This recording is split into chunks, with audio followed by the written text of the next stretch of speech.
On the morning of February the 14th, 1879, in a small farming settlement tucked into the hollows of eastern Kentucky, three neighbors forced open the frozen door of a single-story clapboard house and found something that three separate physicians, two county coroners, and one professor of medicine from Lexington would spend the rest of their lives refusing to explain. A woman of 26 years had been reduced from the shoulders downward to a fine gray ash that held the exact shape of her body against the floorboards. Her head, her left forearm, and one stockinged foot remained entirely untouched. The chair in which she had been sitting was barely scorched. The wooden floor beneath her carried a dark oval stain, no larger than a serving platter, and not a single curtain, not a single book, and not the oil lamp 3 feet from her elbow had caught fire. Her name was Ruth Harlan, and what happened to her inside that locked house during the coldest night of that winter was reported in 4 county newspapers, debated in at least 11 medical journals, and then, within 18 months, deliberately erased from every official record the county possessed.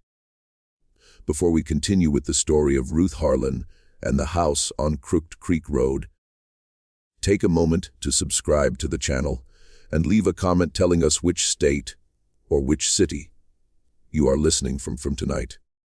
We want to know where our listeners are, because what you are about to hear was almost buried forever. The people who tried to bury it had more reasons than you can imagine and more power than you would like to believe a handful of ordinary men could ever have possessed. To understand what happened to Ruth Harlan, you first have to understand the place she lived in, because the place itself is a kind of character in this story. Without it, nothing that followed would make any sense at all.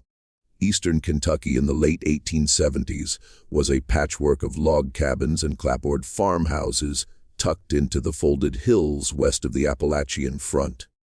It was a country of long valleys and short tempers, where families who had arrived generations earlier still spoke a rough mountain dialect at home, and a more careful English only in church and at the market. The land was old for America. It had been settled before the Revolution, cleared of its oak and hickory by the grandfathers of the men now farming it. In many places, the stone walls that marked the edges of the pastures were already sinking back into the earth. The county seat was a sleepy town of shops, a courthouse, and a tobacco exchange. But the settlement where Ruth lived, a cluster of 7 houses and a Methodist chapel known locally as Crooked Creek, was not even on most maps. It sat at the end of a wagon road that became impassable between December and March. In the winter, the only way out was a sled track that cut north across the frozen creek toward the mill at Peenyville. Crooked Creek was the kind of place where a family could vanish into the snow, and nobody in the county offices would notice for a month. The people who lived there had long ago learned to prefer it that way.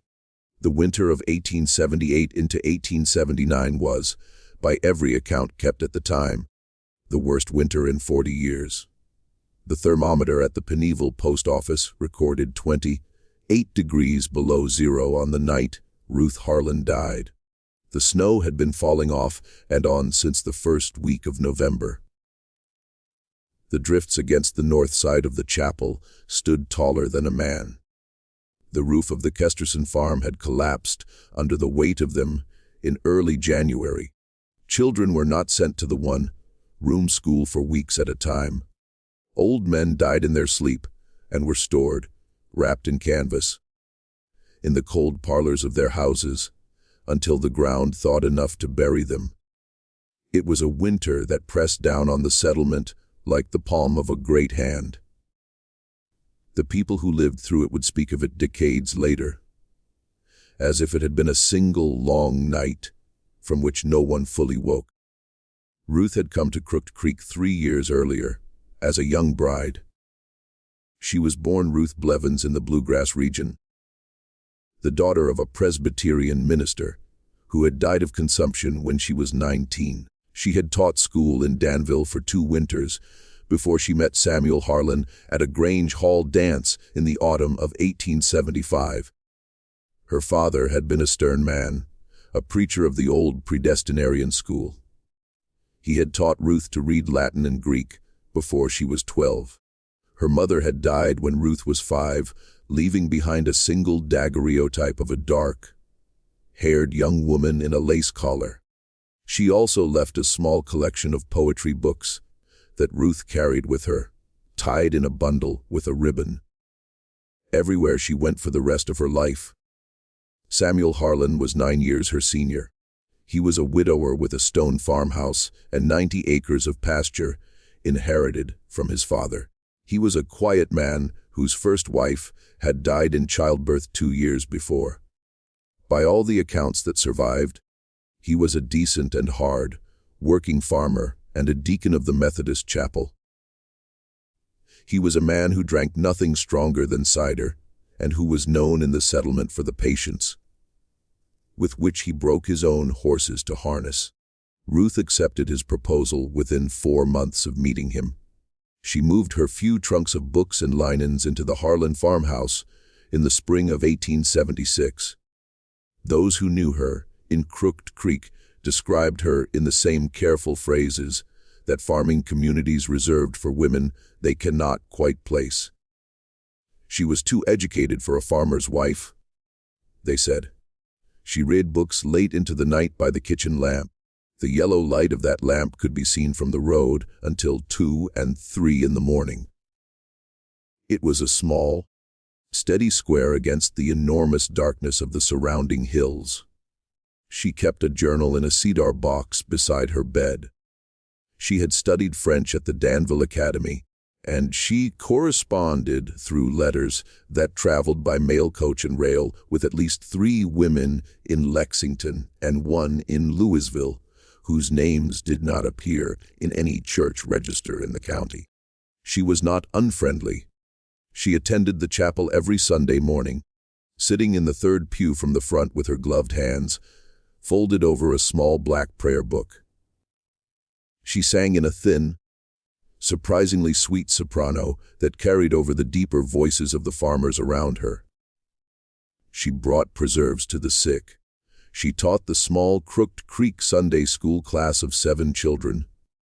The children, by the account of one woman who had been among them, and who lived until 1937, adored her with a peculiar fierce loyalty that rural children reserve for any adult who treats them as if they might one day be interesting.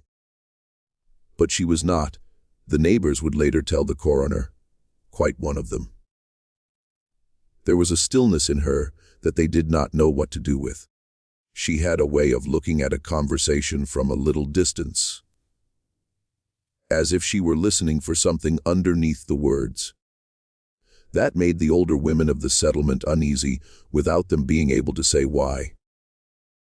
There was something else, something that only 2 of her neighbors would say out loud, and only after a great deal of hesitation, and only after the doctor from Lexington had sat across from them at their own kitchen tables and asked the same quiet, patient questions 3 and 4 times over. In the last 6 months of her life, Ruth Harlan had changed. She had grown thinner. Her cheekbones, which had always been prominent, had become sharper. There were dark hollows beneath her eyes that had not been there the previous summer. She had stopped wearing her wedding bonnet to church, replacing it with a plain black shawl drawn up over her head in the manner of a much older woman. She had been seen twice walking alone along the frozen creek at dusk, in weather that no sensible woman should have been walking in. Her arms wrapped tight around her body, and her breath trailing white behind her in the cold air. On 3 separate occasions, the woman who lived in the nearest house had heard raised voices coming from the Harlan farmhouse in the hours after midnight. That woman was a widow named Martha Whittaker, 62 years old, who had buried 2 husbands and raised 5 sons. She did not, by her own description, miss very much of what went on in the settlement. She had heard Ruth's voice, and Samuel's voice, and sometimes a third voice, a man's voice, that the widow did not at first recognize. The widow had, on each of those 3 occasions, stood at her own bedroom window in her nightgown and looked out across the snowy yard toward the Harlan house. She had seen, on each occasion, a single square of yellow light burning in the kitchen window. She had seen, on each occasion, shadows moving across that light in a way that she would later describe as resembling a slow and terrible dance. She had gone back to bed each time and pulled the quilt up around her shoulders and pretended, each time, that she had not heard anything at all, because a widow of 60, 2 in a settlement of 7 houses, does not interfere with what happens in another woman's kitchen in the middle of the night. Even when the sounds coming through the winter air are sounds she does not want to hear. She would regret that silence. She would later tell Dr. Whitfield on the back porch of her own house on a July afternoon, for every remaining day of her life. But regret, she would add in the same breath, was a poor kind of penance. The Lord would judge her for what she had not done, the same as he would judge the others for what they had. The morning of the 14th of February began for Samuel Harlan at 4:15. The cold woke him in the upstairs bedroom, and he discovered that his wife was not in the bed beside him. This, by itself, was not unusual. Ruth had been sleeping poorly for weeks, and she had taken recently to going downstairs in the small hours of the night to sit by the kitchen stove and read. Samuel dressed in the dark, pulling on wool trousers over his long drawers and lacing the heavy boots he wore against the cold of the farmhouse floors. He came down the narrow staircase with a kerosene lantern held out in front of him. The house was entirely silent. The parlor, as he passed through it, was dark and still. The sheet-covered furniture loomed like pale, crouching animals in the lantern light. The kitchen door, at the far end of the parlor, was closed.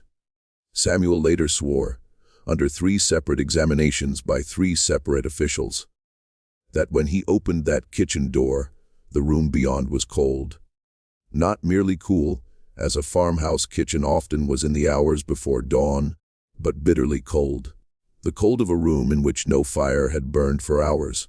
The stove, a heavy cast iron Union box stove with nickel-plated trim that Samuel had bought at the county fair in 1876, had gone out sometime in the night. The oil lamp on the table was extinguished, its wick black and curled. The window above the dry sink was clouded, with a thin film of frost on the inside of the glass. Fern, like crystals, had grown across the lower panes in delicate, repeating patterns. In the rocking chair beside the stove, where Ruth habitually sat in the mornings to drink her tea, there was a shape that his mind at first refused to accept as a shape. He said that he stood in the doorway for a long time, he did not know how long, holding the lantern he had brought down with him, before he understood what he was looking at. His wife's head was leaning back against the chair's spindles, her eyes closed, her dark hair loose about her shoulders. Her expression in the flickering lantern light was entirely peaceful. Her left arm lay draped over the arm of the chair, the hand white and intact, a small silver ring on the 4th finger, the ring her father had given her on her 16th birthday. Her right stocking foot was extended forward, as if she had been in the act of rising. Everything else, everything between the base of her neck and her ankles, was gone. In its place, filling the seat of the rocking chair and spreading across the floorboards in a neat oval that measured, the coroner would later record, 31 inches by 19 inches, was a deposit of fine pale gray ash. The ash held in its center the unmistakable curve of a rib cage, The suggestion of a pelvis, the bent line of a femur. It was, Samuel said, as if his wife had been poured into the chair, and the chair had kept the shape. He did not scream. He did not run. He stood, he said, for what felt like a very long time.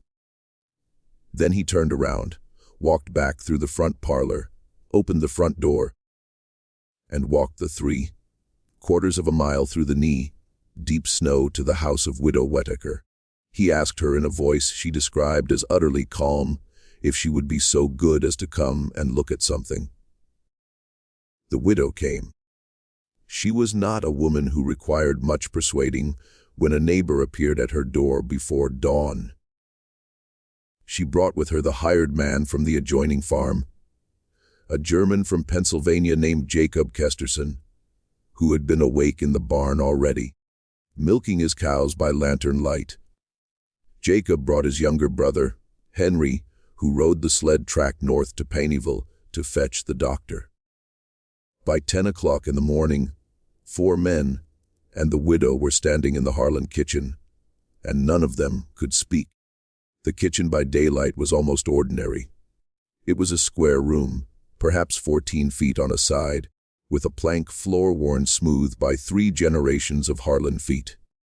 A large pine table stood in the center. A dry sink was against the east wall. A cupboard against the north wall contained the household's modest collection of dishes. The cast iron stove was against the south wall, its belly still cold, its door closed. The small brass draft lever at its base was still open to the position Ruth must have set it to before she fell asleep. Above the stove, on a wooden rack, hung a row of copper pans polished to a dull shine. Beneath the window curtained with unbleached muslin stood the rocking chair. In the rocking chair was what was left of Ruth Harlan. Dr. Elijah Vance, who had arrived from Payneeville just after 9 o'clock, was a country physician of 54 years. He was a graduate of the Medical College of Ohio. He had delivered perhaps 400 babies, set perhaps 1,000 broken bones, and signed perhaps 600 death certificates in his career. He had seen, he believed, every way that a human being could die in eastern Kentucky. He had not seen this. The stove? He would note in his report that afternoon in careful pencil was stone cold to the touch. He laid his hand on the top of it for a full minute to be certain. The floor around the oval of ash was unburned. The wooden arms of the rocking chair were scorched, only where they would have been in contact with the body. The scorching was shallow, not more than 1/8 of an inch deep, as if someone had passed a hot iron lightly over the wood, and then taken it away. The curtain at the window 2 feet from the chair was intact. A stack of kindling in the wood box beside the stove 3 feet from the chair was intact.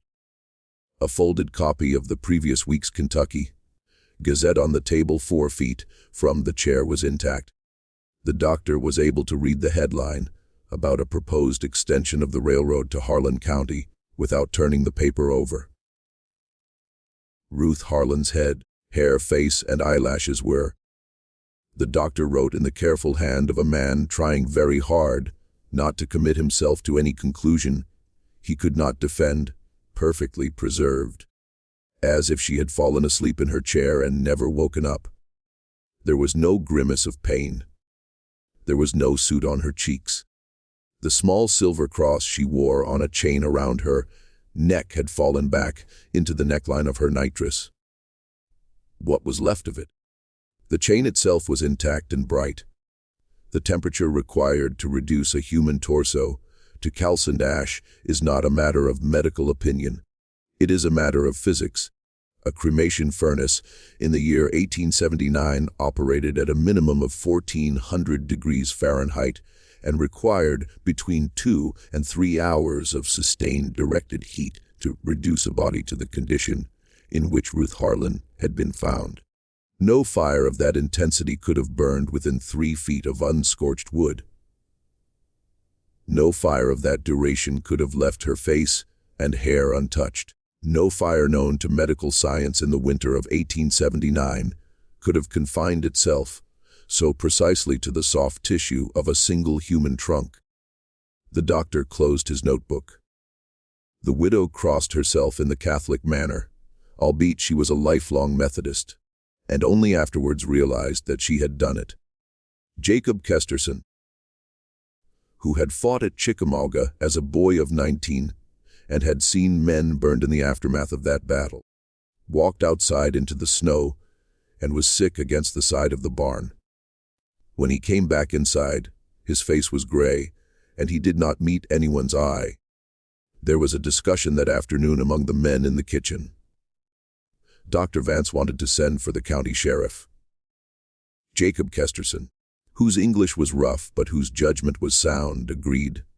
Samuel Harlan, sitting on a stool in the corner of the kitchen with his hands folded between his knees and his eyes fixed on the floor, said quietly that he did not want his wife's body, what was left of her, to become a public spectacle. He said she had been a modest woman. He said she would not have wanted to be stared at. He said, in the same quiet voice, that he believed the affliction that had taken her was an affliction of a nature, a medical accident of a rare and terrible kind. The proper authority to consult was not the sheriff, but the coroner. The coroner could make his determination without the presence of curious neighbors. Dr. Vance, who had watched Samuel closely through this speech, later wrote in his private letter to a colleague in Louisville that he had never, in 30 years of country practice, seen a recently widowed man speak out his wife's remains with such precise and premeditated calm.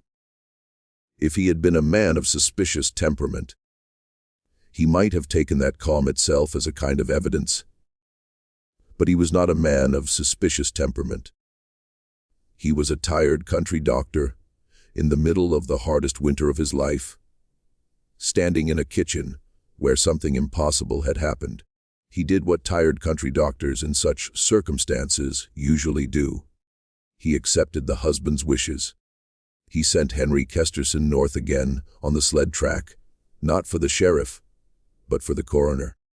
He sat with Samuel and the widow and Jacob in the front parlor of the Harlan farmhouse, with the kitchen door closed and a sheet draped over the rocking chair, until the coroner arrived late that evening.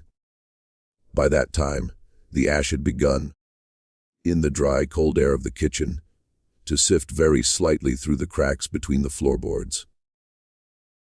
In the weeks that followed, the story of what had happened in the Harlan kitchen spread through the way cold spreads through a stone wall, slowly and from every direction at once.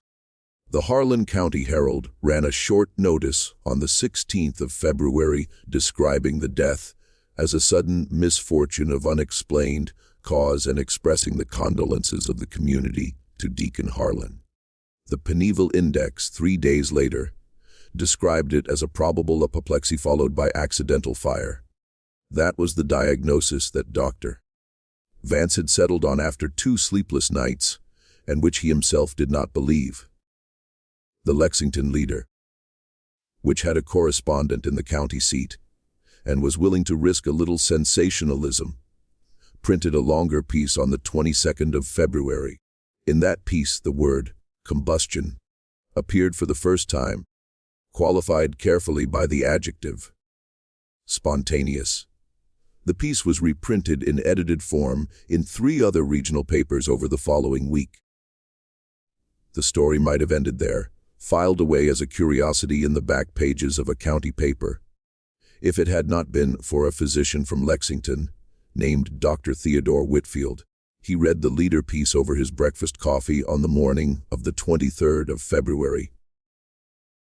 By that same evening, he was on the train south with a leather satchel full of instruments and an unshakable conviction that he had just been handed the case that would make his career. Dr. Whitfield was 44 years old, a professor of forensic medicine at the Lexington Medical College. He was a man whose professional ambition was matched only by his contempt for country doctors. In the course of his career, he had published 7 papers on unusual modes of death. These included a widely cited study of accidental poisonings among factory workers in Louisville and a controversial monograph on the subject of asphyxiation in infants of the urban poor. He had been waiting for more than a decade for a specimen of what the medical literature of the time referred to as preternatural human combustion. By the count of the medical journals of 1879, there had been some 30 documented cases in Europe and North America across the preceding century. Almost all of them involved elderly women, heavy drinkers, and confined spaces. The case of the Countess Cornelia Bandy of Cesena in 1731 was the canonical reference cited in every medical textbook.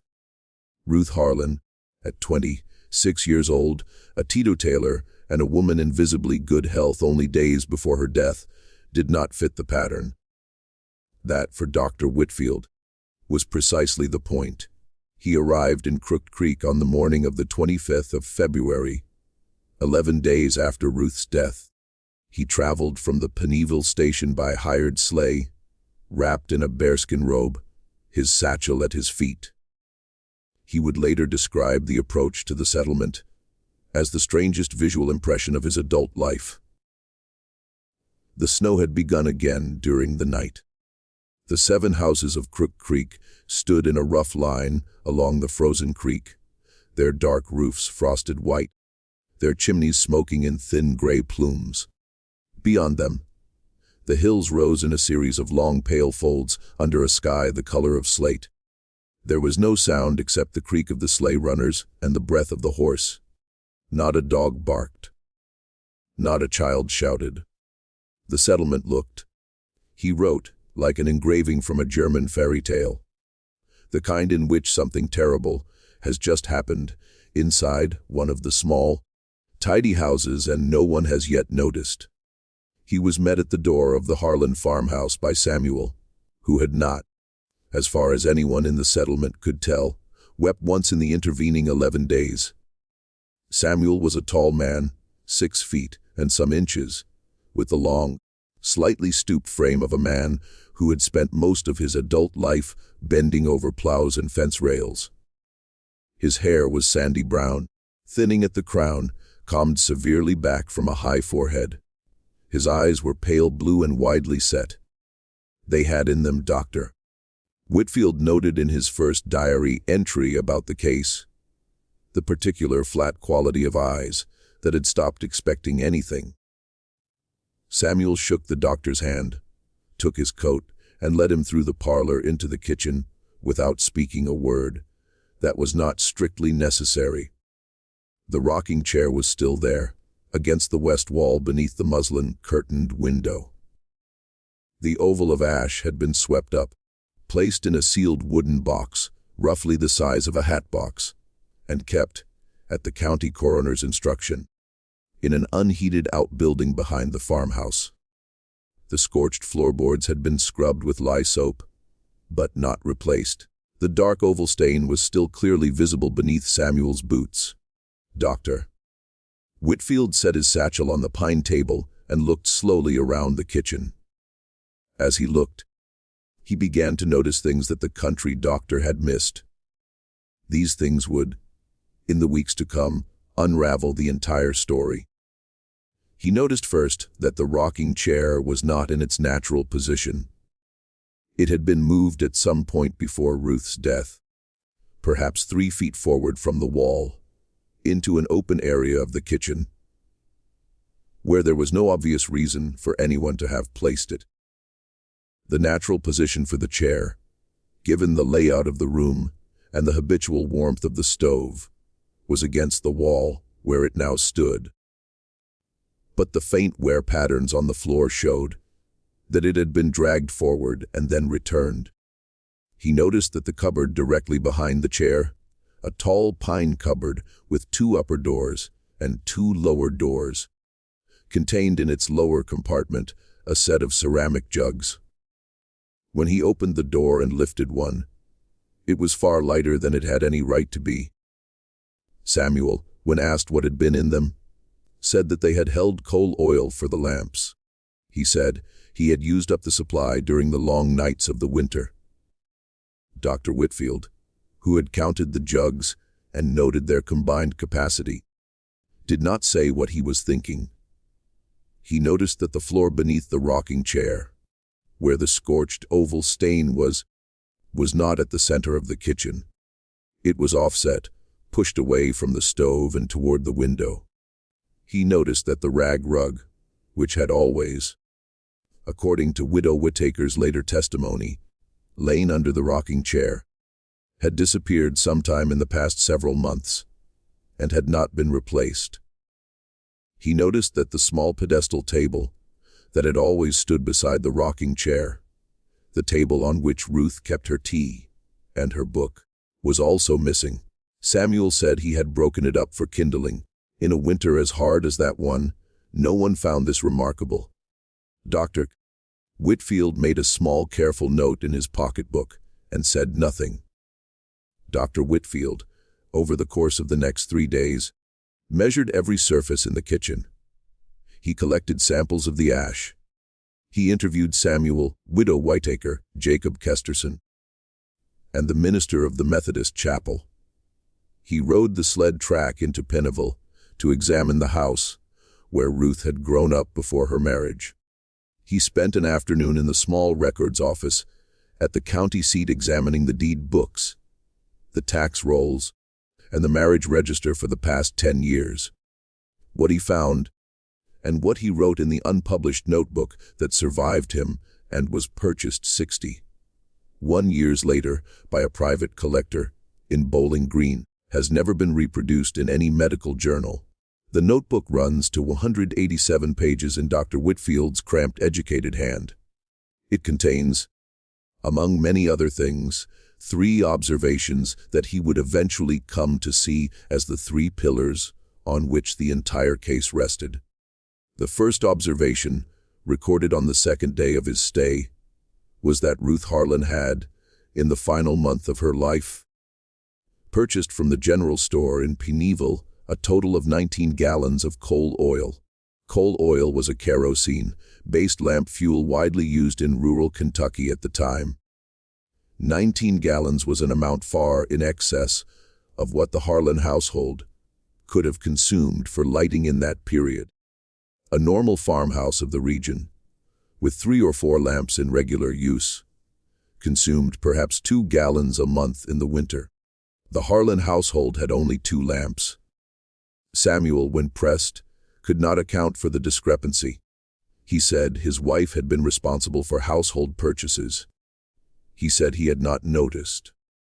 He said she had once mentioned to him a plan to varnish certain pieces of furniture in the spring. He supposed the oil might have been intended for that. Dr. Whitfield, in the margin of his notebook beside this entry, wrote a single word: implausible. The second observation, recorded on the 3rd day, was that Ruth had been observed by at least 2 separate witnesses wearing a corset of a new style recently advertised in Goody's Lady's Book. It was a garment whose stays were reinforced with a paste of calcium phosphate and animal fat. Dr. Whitfield noted in careful Latin that this substance was highly susceptible to the formation of phosphorus compounds under conditions of prolonged body heat. The corset had been a gift, Widow Whittaker said. Ruth had shown it to her in October, laid out in its box with a ribbon around it. Ruth had said, in a voice the widow remembered as unusually quiet, that it had come from a gentleman admirer of many years ago who had sent it to her, as a token of continued friendship. The widow had not asked who the gentleman was. She had seen Ruth wear the corset on several occasions afterward under a black wool dress that Ruth had taken to wearing in the evenings, when she expected no visitors. The third observation, the one that Dr. Whitfield underlined twice, and then, in a different ink, and apparently at a much later date, circled 3 times, was this: Ruth Harlan was, at the time of her death, in the early weeks of a pregnancy. That pregnancy, according to the dates that Dr. Whitfield carefully reconstructed from the testimony of the widow and from 3 letters he was eventually permitted to read, could not possibly have been the child of her husband. If this story is already making you think twice about what people in small towns can hide, take a moment to like this video and let us know in the comments what you think happened in that kitchen, because the records we are about to discuss were sealed for a reason.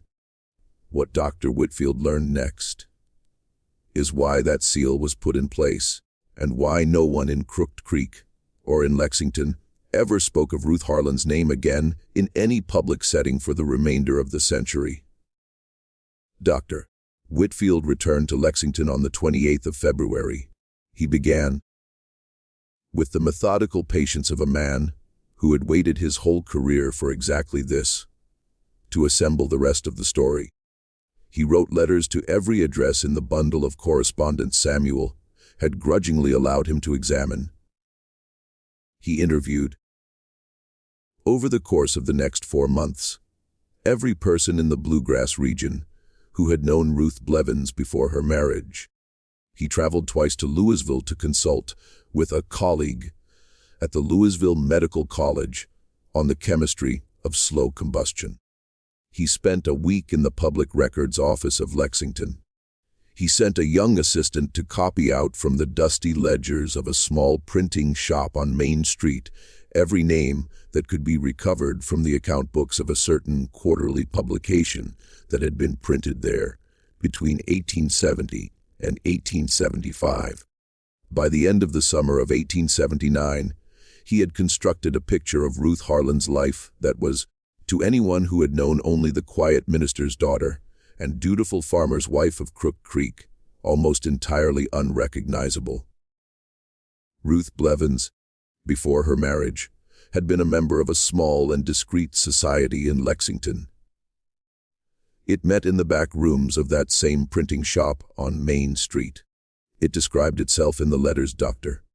Whitfield was permitted to copy as a circle for the advancement of rational womanhood. The circle was composed of teachers, a handful of unmarried daughters of merchant families, 2 journalists, and 1 physician. The physician was a woman named Dr. Sarah Morgan, who had taken her medical degree in Philadelphia some 20 years earlier. She practiced, without a license from the state of Kentucky, in a consulting room above a milliner's shop on Broadway. The circle read the works of Frances Wright and Margaret Fuller. They corresponded with a similar society in Boston and with a smaller group in Cincinnati associated with the memory of the suffragist movement. They produced on a small hand press in the back room of the printing shop a quarterly pamphlet called The Reasoned Voice. No complete run of this pamphlet survives in any public library. In ways that the surviving letters only hint at, they provided certain forms of practical assistance to women of the city who found themselves in circumstances that the law and the churches of Lexington would not officially acknowledge. What exactly those forms of assistance were, Dr. Whitfield was careful not to set down in writing, even in his private notebook. But from the pattern of the letters, and from the particular professional credentials of Dr. Morgan, and from the fact that 3 of the women named in the account books of the printing shop had died in the intervening years under circumstances that were officially recorded as female complaints. Any reader of the notebook who understands the medical realities of the 1870s can draw his own conclusions. Ruth had left this society abruptly and without explanation in the autumn of 1875. That was within weeks of meeting Samuel Harlan at the Grange Hall dance. Dr. Whitfield came to believe that Ruth had left because she had been seen at a meeting of the circle by a man who had recognized her. That man had threatened, in some manner that the surviving letters do not make entirely explicit, to expose her. Who that man was, Dr. Whitfield could not at first determine. But one of the letters he obtained, written to Ruth by Dr. Morgan in November of 1878, 3 months before Ruth's death, contained a single sentence that would eventually lead him to the answer. The sentence read, in its entirety, "I fear, dear Ruth, that the gentleman from Crooked Creek has not forgotten you. And if he should come to the house on Broadway again, I cannot promise that I will be able to send him away a second time." The gentleman from Crooked Creek was not Samuel Harlan. Samuel Harlan, at the time the letter was written, had never been to Lexington in his life. The gentleman from Crooked Creek was, as Dr.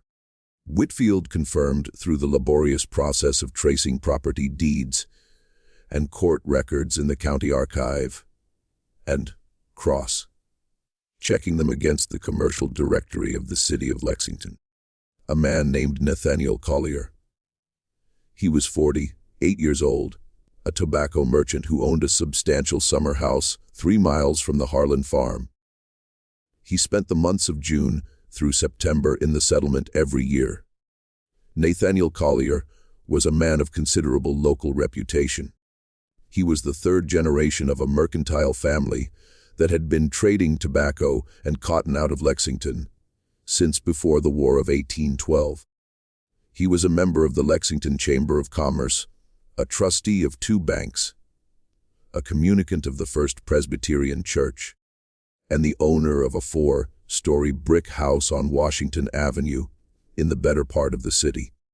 He was married to a woman of fragile health who rarely left the Washington Avenue house. He had 3 grown daughters, all of whom were married to respectable men. By every measurable standard of the 1870s, he was a man of unblemished public character. He was also, and this was the detail that made Dr. Whitfield set down his pen and sit for a long time staring out of the window of his study in Lexington on the evening of the 2nd of July, 1879, the uncle of Samuel Harlan's first wife. He was the man who had introduced Samuel to his first wife 12 years earlier at a family picnic at his summer house in Crooked Creek. He was the man who had paid out of his own pocket for the carved marble headstone that stood in the Crooked Creek churchyard over the grave of that first wife. He was the man who had, by the testimony of Widow Whittaker, when Dr. Whitfield pressed her a second time, been seen entering the Harlan farmhouse on at least 4 occasions during the summer and autumn of 1878, always while Samuel was out in the far pasture, always staying for more than an hour, always leaving without speaking to anyone in the settlement. He was the man whose voice the widow would eventually confess to Dr. Whitfield in a whispered conversation on the back porch of her house on the afternoon of the 15th of July, 1879. She had recognized it as the third voice raised in argument in the Harlan farmhouse in the small hours of the night. 3 times in the final months of Ruth's life. Dr. Whitfield was not by temperament a man who jumped to conclusions. He spent the autumn of 1879 assembling what he had learned into a careful scientific monograph. He intended to present it before the Lexington Academy of Medicine in January of the following year. The monograph argued with great care and with an abundance of chemical diagrams that Ruth Harlan had died of a rare, but not unprecedented conjunction of physiological and environmental circumstances. It proposed that the calcium phosphate in her corset stays, warmed by prolonged body heat and by the vapors of the 19 gallons of coal oil that had been stored in a cupboard directly behind her chair, had undergone a slow chemical transformation, producing small quantities of white phosphorus.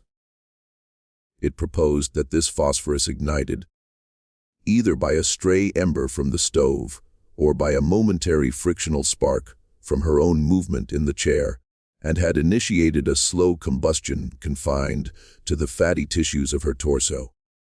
This was a process similar to what was then known among undertakers as the wick effect.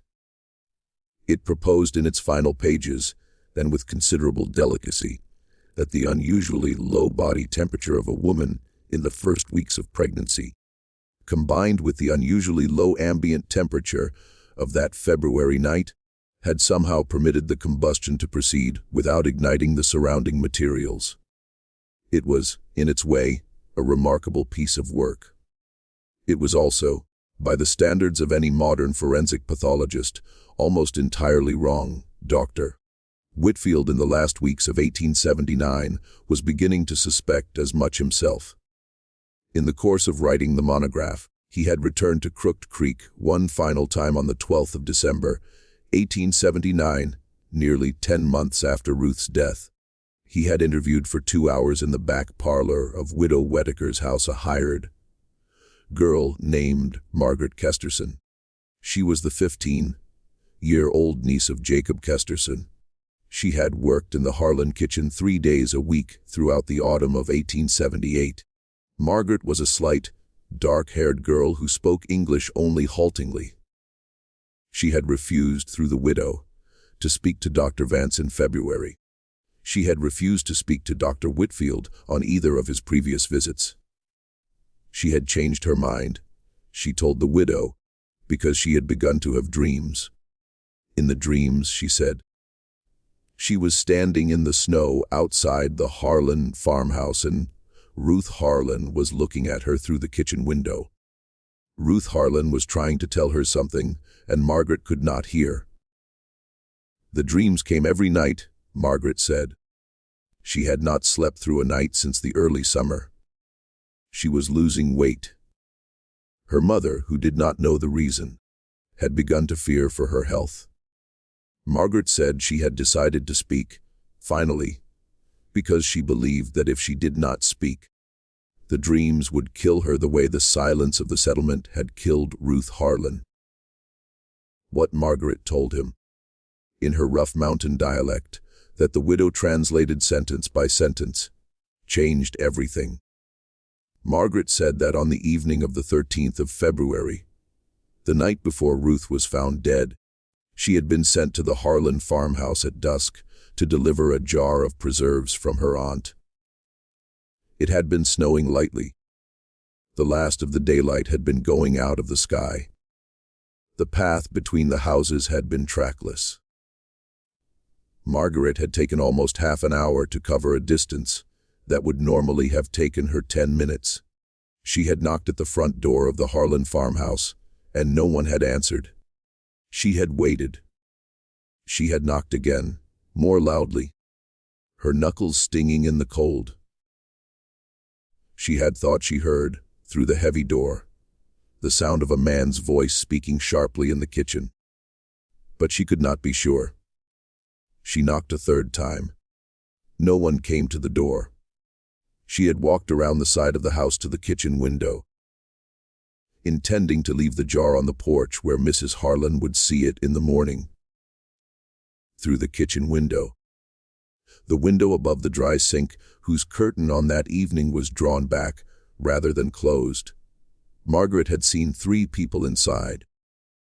Ruth Harlan had been sitting in the rocking chair.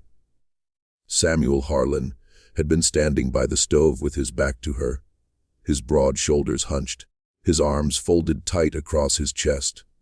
In the posture, Margaret said, of a man who is making himself stand still. A third man. A man Margaret had seen in the settlement the previous summer at a social gathering at the summer house, and whom she knew to be Nathaniel Collier, had been standing directly in front of Ruth, with something in his hands. Margaret said she could not see clearly what the thing in his hands was, only that it was small and dark. Nathaniel Collier had been leaning forward, speaking to Ruth in a voice too low to hear through the glass. Ruth had been looking up at him. Her dark hair had been loose around her shoulders. Her hands had been folded in her lap. Ruth's face, Margaret said, had worn an expression that Margaret had never seen on a grown woman's face before. An expression that Margaret, fumbling for the word in her 2 poor languages, described in the end as the look of a rabbit that has just understood the snare. The three figures, Margaret said, had held that tableau for several seconds. Then Nathaniel Collier had reached out with one hand and taken hold of Ruth's wrist. Ruth had not pulled away. Samuel had not turned around. Nathaniel Collier had spoken a single word. Margaret thought in a harder and louder voice than before, though the glass had muffled it. Ruth had nodded once and had closed her eyes. Margaret had run back to her aunt's house without leaving the preserves. The jar was later found frozen solid in a snowdrift at the edge of the Harlan property, where Margaret had dropped it in her flight.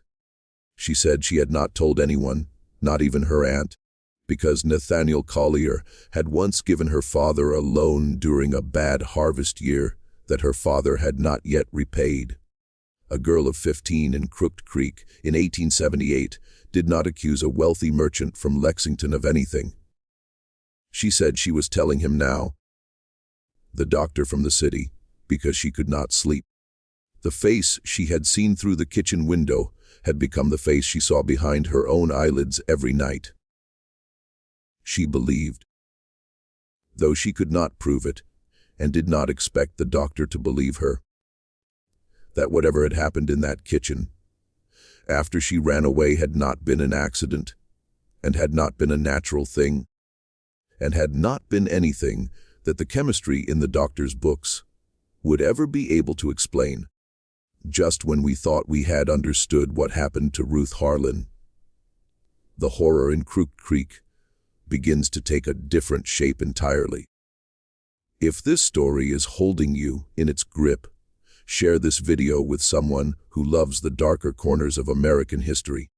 Hit that like button to support what we do here. Subscribe to the channel so you never miss a story like this one. Let us follow Dr. Whitfield into the last act of this tragedy. What he did with what Margaret told him is perhaps the most disturbing part of the entire case. It is the part that for more than a century no one was willing to put on the public record. Dr. Whitfield returned to Lexington on the evening of the 14th of December, 1879. He carried in his satchel the notes of his interview with Margaret Kesterson and a small muslin bag containing a sample of the ash that had been swept from the floor of the Harlan kitchen 10 months before. He went directly, not to his house on Elk Street, where his wife was waiting with a late supper, but to his laboratory on the second floor of the medical college. Working through the night by the light of 2 gas burners, he performed a series of chemical tests on the ash that he had not had the opportunity, or perhaps the motivation, to perform before. He tested for the presence of standard combustion residues. He tested for the specific compounds that would be expected from the wick effect theory. He tested, on a hunch that he would afterwards be unable to explain, for compounds associated with industrial and military accelerants. What he found by 3 o'clock in the morning of the 15th of December was this. The ash contained, in quantities that could not plausibly be accounted for by the combustion of human tissue alone, measurable traces of potassium nitrate, sulfur, and fine charcoal. These were the 3 ingredients, in the precise proportions that Dr. Whitfield's tests revealed, of black powder, not the residue of black powder that had been fired in the manner of a firearm or a charge. The residue of black powder that had been burned slowly in the open under controlled conditions, in the manner an apothecary or a pyrotechnist might burn it to produce a specific chemical effect or a specific quantity of directed heat. Dr. Whitfield sat on his laboratory bench for a long time that night. He put out the gas burners one after the other and sat in the dark. The first gray light of morning found him still sitting there, his hands folded on the bench in front of him. He understood now what had been done to Ruth Harlan.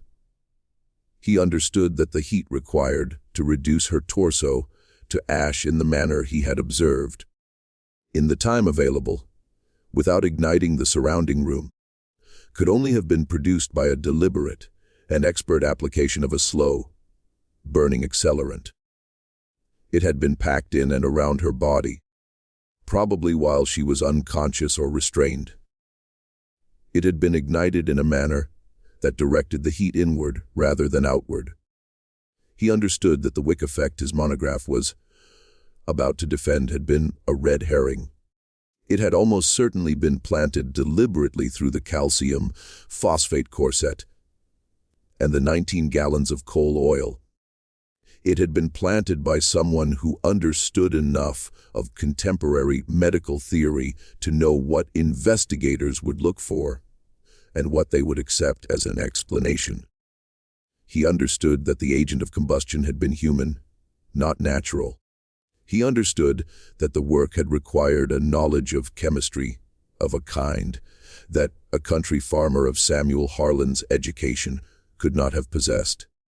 But a tobacco merchant who bought and sold dyestuffs, bleaching agents, and industrial accelerants across 3 states, a man like Nathaniel Collier, could have acquired such knowledge without any great difficulty. He understood, finally, and with a kind of cold clarity that made him put down his pen and walk out into the snow on Main Street at 4 o'clock in the morning, that what he had been investigating for the past 10 months was not a case of preternatural combustion at all. It was a murder, executed with extraordinary care, disguised as a wonder of science. In order to ensure that no one would ever look for a murderer, he walked that morning from the medical college all the way home to his house on Elk Street, a distance of nearly 2 miles, through streets that were empty except for the milkman's wagon and a few lamplighters extinguishing the last of the gas lamps. He did not feel the cold. His mind was working through a series of problems, whose dimensions he was only beginning to understand. If he made the finding public, what would happen to Ruth Harlan's memory? Whose affair and pregnancy would become the central fact of the story? Whose killers might well escape prosecution on a technicality of evidence? If he went to the sheriff of Harlan County, whom would the sheriff in fact investigate? In a county where Nathaniel Collier was a political donor of long standing and a personal friend of 2 sitting judges. If he wrote to the district attorney in Lexington, where the evidence, the ash, the notebook, the letters of Dr. Morgan, would he be believed? A medical professor pursuing a private theory against a trustee of 2 banks. Behind all of these questions, pressing itself forward in the dim light of the December morning, was a question about himself. Dr. Theodore Whitfield was 44 years old.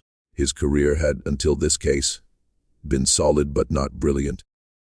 He had wanted the Lexington Medical College chair of forensic medicine for a decade and had been passed over twice in favor of younger men with better connections. He had 3 children in school whose fees strained his resources. He had an ailing mother in Richmond whose care he was quietly paying for. He was a man with a family, a reputation, and a mortgage. He was about to attempt to bring a criminal prosecution against a man who could, with a single letter on the right stationery, destroy every one of those things without leaving any visible fingerprints. Now, what Dr.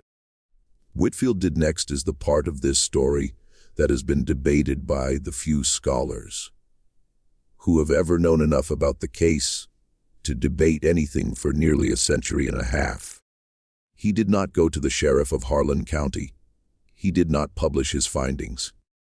He did not, as far as any record shows, speak of them to another living soul. Not to his wife, not to his colleagues at the medical college, not to the young assistant who had helped him prepare the chemical tests and who would afterwards be sent away on an unexpected teaching assignment in Bowling Green. He did, on the morning of the 17th of December, 1879, write a letter to Nathaniel Collier at his residence in Crook Creek. The letter itself has not survived, Dr. Whitfield made reference to it obliquely in a single line of his notebook, dated the 17th of December. The line reads only, "Letter sent to NC at the settlement. Certain matters laid before him in confidence. Response awaited." The reply that Nathaniel Collier wrote 3 days later on the 20th of December, on heavy cream letterhead from the Collier Tobacco Company of Lexington, was found folded carefully into the back of Dr. Whitfield's private notebook 60, 1 year later when the notebook was purchased at auction. The reply is 11 lines long. It thanks Dr. Whitfield for his discretion. It expresses confidence that the doctor understands the painful necessity of certain private arrangements in cases where the reputations of families, the stability of communities, and the honor of the deceased herself are at stake. It promises, in language so courteous that it takes a moment to understand what it is promising, that Dr. Whitfield's advancement within the medical profession of the state of Kentucky will henceforth be assured. It mentions, as if in passing and almost as an afterthought, that a vacancy has recently opened on the Board of Trustees of the Lexington Medical College. The board has been considering candidates of suitable distinction. The writer's own modest influence with 2 of the sitting trustees would, should the doctor find himself inclined to accept such a position, be placed entirely at the doctor's disposal. It closes with the warm regards and high esteem of a loyal friend who looks forward sincerely to their next meeting. Dr. Whitfield did not attend the meeting of the Lexington Academy of Medicine in January of 1880. He did not deliver his monograph. He withdrew the paper from the program without explanation. In the brief note he sent to the Academy secretary, he cited unforeseen circumstances of a personal nature. He filed his notes. He folded the letter into the back of his notebook. He placed the notebook in a locked drawer of his desk. In the course of the following year, he was quietly appointed to the Board of Trustees of the Lexington Medical College. He served on that board for 22 years. He published 4 more papers on unusual modes of death, none of them concerning the case of Ruth Harlan. He died of a stroke in the spring of 1901 at the age of 66 in his armchair in his study in Lexington, with the evening edition of the newspaper folded across his knees. The notebook was found by his granddaughter, a schoolteacher named Elizabeth Whitfield, in the bottom of a cedar trunk in the attic of the Whitfield family home on Elk Street in the summer of 1940. She found it during the emptying of the house after her own father's death. She read it through in a single afternoon, sitting on an overturned box in the dusty heat of the attic. She did not speak of it to her brothers. She sold it 3 months later to a private collector in Bowling Green for the sum of $75. The collector who bought it was, as it happens, a distant cousin of the Collier family of Lexington. The notebook has been in the collection of his descendants ever since. The records of the Ruth Harlan case, the ones that should have been filed in the Harlan County Courthouse, the ones that should have included the coroner's report and the physician's affidavits and the deposition of Samuel Harlan and the brief sworn statement that Jacob Kesterson had given 2 days after the body was discovered, do not exist. They did exist once. Dr. Whitfield himself cites them in his notebook with specific file numbers and specific dates. But in the summer of 1880, 6 months after Dr. Whitfield received his appointment to the Medical College Board, the Harlan County Courthouse suffered a small fire in its basement archive. The fire was contained to a single storage room. It was attributed in the brief report of the county fire marshal to a defective kerosene lamp that had been left burning overnight in a corridor outside the archive. It destroyed, according to the brief notice published in the Harlan County Herald on the 9th of August, 1880, a quantity of miscellaneous papers of no great consequence. The papers included, among others, the entire coroner's file for the month of February 1879.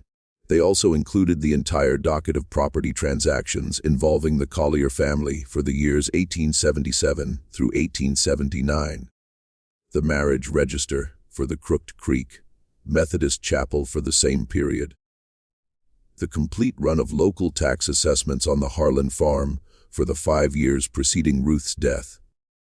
No other records in the archive were damaged. The defective kerosene lamp, which was extensively mentioned in the fire marshal's report, was never produced as evidence. The corridor, in which it had supposedly been left burning, was never, according to the testimony of the courthouse janitor, who read the marshal's report 3 years later, and shook his head at it, a corridor in which any lamp was ever kept. Samuel Harlan sold the farm in the autumn of 1880 to a buyer who paid considerably above the market rate. The buyer was represented in the transaction by a law firm with offices on Washington Avenue in Lexington. That firm had represented the Collier Tobacco Company in matters of incorporation and taxation for the previous 15 years. Samuel moved to a small town in western Pennsylvania called Mercer. He remarried 2 years later. He fathered 3 children. He lived out the remainder of his life as a respected elder of a Presbyterian congregation. He died in 1914 at the age of 70. His obituary, printed in the local paper, mentioned a first wife who had died tragically in a house fire in Kentucky. It did not mention her name. His second wife, according to the recollection of a granddaughter interviewed by a folklorist in 1968, said only that Samuel had been a good husband, but a silent one. In the last years of his life, he had taken to sitting up in the kitchen of their house in Mercer until 2 or 3 o'clock in the morning alone, with a single lamp burning, looking at nothing. Once, the granddaughter said, her grandmother had come down in the night to find him weeping silently, his face in his hands. When she had put her arm around his shoulders and asked what was wrong, he had said only, "I did not turn around. I should have turned around." He had never explained what he meant. He had never said it again. Nathaniel Collier continued to summer in Crooked Creek for another 15 years. He expanded the tobacco company. He opened a second office in Louisville. He served 1 term in the Kentucky State Senate. His principal legislative achievement was a bill raising the penalties for the corruption of public morals. He endowed, in 1903, a chair in moral philosophy at a small college in Harlan County. The endowment stipulated, in the founding documents, that the holder of the chair was to deliver, once each year, a public lecture on the subject of the Christian virtues of temperance, chastity, and reserve. He died in 1909 at the age of 70, 8 of complications following a minor surgery. He is buried beneath a white marble monument in the Crooked Creek churchyard, within sight of the smaller weathered stone that marks the grave of Ruth Harlan. The inscription on his monument reads, "A merchant of integrity, a friend of virtue, a pillar of the community." The inscription on Ruth's stone, which Samuel had ordered and paid for before he sold the farm and left for Pennsylvania, reads only, "Ruth Harlan, wife 1852 to 1879. The Lord giveth and the Lord taketh away." Widow Whittaker died in 1884 of pneumonia in her own bed at the age of 67. She had kept, until the end of her life, a sealed envelope in the top drawer of her bureau, addressed to the Harlan County District Attorney. Its contents were never disclosed to her family. When it was discovered after her death, it was opened by her eldest son and, without being read aloud, was thrown into the kitchen stove. Margaret Kesterson married a farmer from the next county in 1883. She raised 5 children. She lived until 1931. Her neighbors regarded her as unusually quiet. In the last year of her life, She is recorded by one of her granddaughters as having said, without any context at all, that there were things a person could see through a kitchen window that they should never have seen, and that they never, afterward, stopped seeing. The notebook of Dr. Whitfield is today in the archive of a small private historical society in eastern Kentucky. The society has chosen not to permit its reproduction or public display. According to a statement issued by the Society's Board of Trustees in 1987, the document contains material of a deeply sensitive nature concerning identifiable families of the region, whose descendants continue to live in the county. The ash of Ruth Harlan, in its sealed wooden box, was buried in an unmarked corner of the Crooked Creek churchyard in the summer of 1880. This was done at the instruction of the then presiding minister of the Methodist chapel. His name has not survived. The pages of the chapel register covering the years 1878 through 1881 were, like the coroner's file at the courthouse, destroyed at some point in the late 19th century. What was done to Ruth Harlan on the night of the 13th of February, 1879, was done by at least two men. It was done in a locked kitchen. It was done in the coldest night of a hard winter. It was done in a settlement at the end of a road that the snow had closed. It was done to a young woman who had once, before her marriage, belonged to a circle of other young women who had believed that the future would be different from the past. She had chosen, when she was threatened, to leave that circle and accept a quiet life in a place where no one would ever come looking for her. It was done, almost certainly, because she was pregnant with a child that was not her husband's. The father of that child was a man who could not afford, at the age of 48, and with a sick wife on Washington Avenue, and 3 married daughters, and a reputation built over 3 generations of careful commerce, to have the fact known.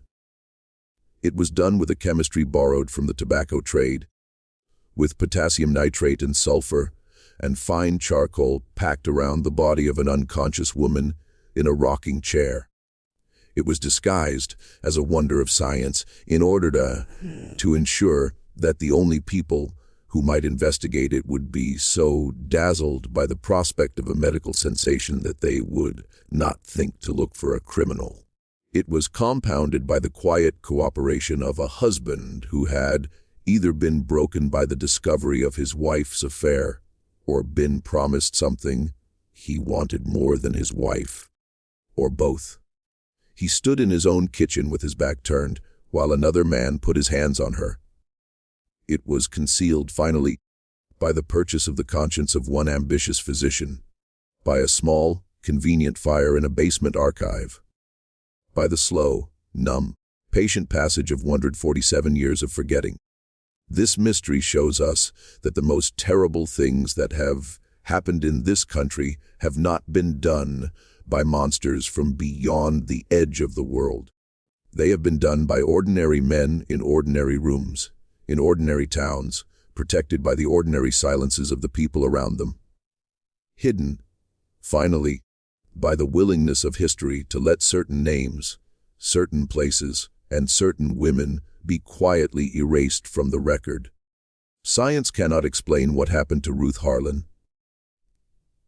Not because what happened to her was outside the laws of nature, but because the science of her time was used, deliberately and with great skill, to cover the tracks of what had been done to her. The men who killed her understood chemistry better than the doctor who tried to save her memory. The men who protected them understood the price of a conscience better than the men whose consciences were for sale.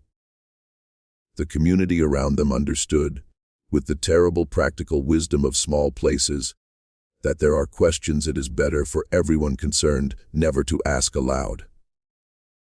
What do you think of this story? Do you believe everything has truly been revealed?